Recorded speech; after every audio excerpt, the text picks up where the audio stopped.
Have you ever tried making chicken biryani from scratch? What if I told you that it's a lot easier than you think?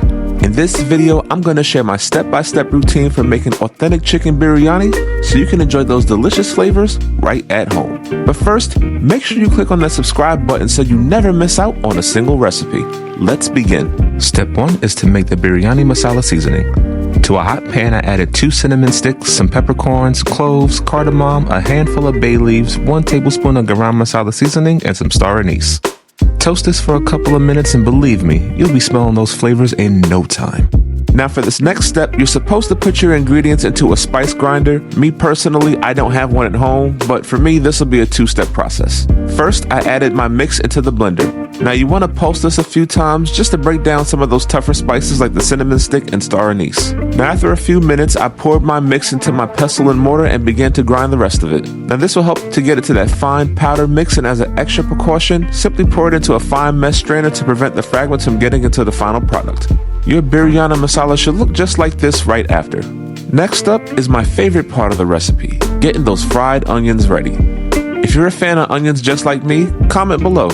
For this next step, take a few red onions and the goal is to slice them as thinly as you possibly can. You want all of your onions to be relatively the same size, so keep that in mind when slicing them. Ideally, I would say slice anywhere from 3 to 4 onions for this recipe. As a bonus tip, add the onions to the pan first and then pour your neutral oil all over it. Rather than have your oil splash all over you when you're adding the onions, this just makes it easier and safer. And after some time, you'll get crispy, delicious fried onions that look just like this. Now place those to the side, and while the onions are at the side cooling, I'm peeling my ginger. Once peeled, I toss in about 4 or 5, actually it's about 5 or 6 garlic cloves. Toss some of that salt into your pestle and mortar to help the grinding process and then mash it to a fine paste. Now traditionally, biryani is made with chicken pieces like drumsticks, chicken thighs, basically anything with a bone in it. However, I didn't have anything on hand, so I opted for using boneless chicken thighs instead. First, I added some Greek yogurt, preferably with a good amount of fat, into the bowl. Up next, I tossed in some of that biryani masala seasoning, a generous amount, so I'd say about 1.5 tablespoons. Now, it's important that you add Kashmiri chili powder to the mix, as it's how authentic biryani is made. I'll place a link into the description if you'd like to purchase some for yourself. And add a good amount too, don't skimp on the spice. Then you're going to want to add some turmeric into the mix, some fresh lemon juice, and then let everyone get to know each other by mixing and mingling. This is a recipe defined by flavor, so you want to make sure that every bit of that marinade is mixed well into the chicken. I tossed in a bit more of that chili powder because, like I said earlier, we don't skimp on the spice around here, and then add a little bit of salt for balance. Now once you mix all of that in there, cover with plastic wrap and let sit for an hour, or if you have the time like myself, marinate overnight for best results.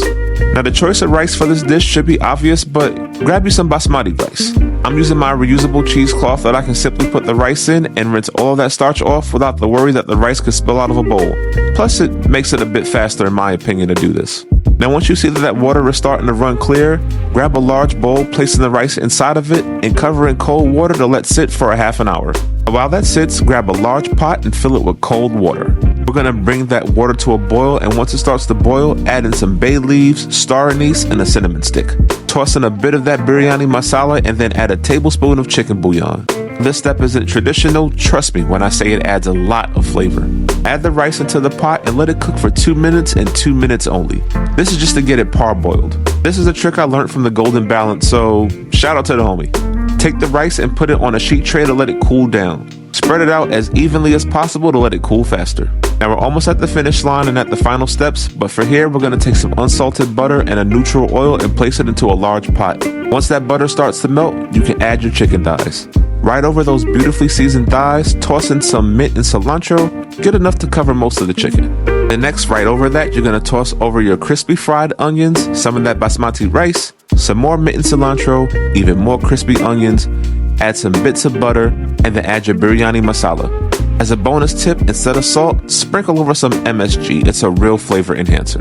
You're going to toss over the rest of your rice, some more mint, cilantro, onions, and butter, and then add that flavor bomb, toss in some bloom saffron. Now this part is optional because I know saffron is expensive, but if you can afford to splurge, definitely add this to your recipe. Cover with aluminum foil and then place the lid on for about 25 to 30 minutes, leaving it to rest after for 10 minutes once it's cooked. Now you can see here that the biryani is cooked to perfection and it smells so good. I'm going to get this bad boy plated up, and as with tradition, we're We're eating with our hands out of respect for the culture. Winner, winner, chicken dinner, baby. This one's a keeper. Well, that wraps it up. If you like the full step-by-step recipe, check out my website in the description below. Hit that subscribe button to stay updated on all of my latest videos. Follow me for more recipes like these. And until the next time we feast, peace.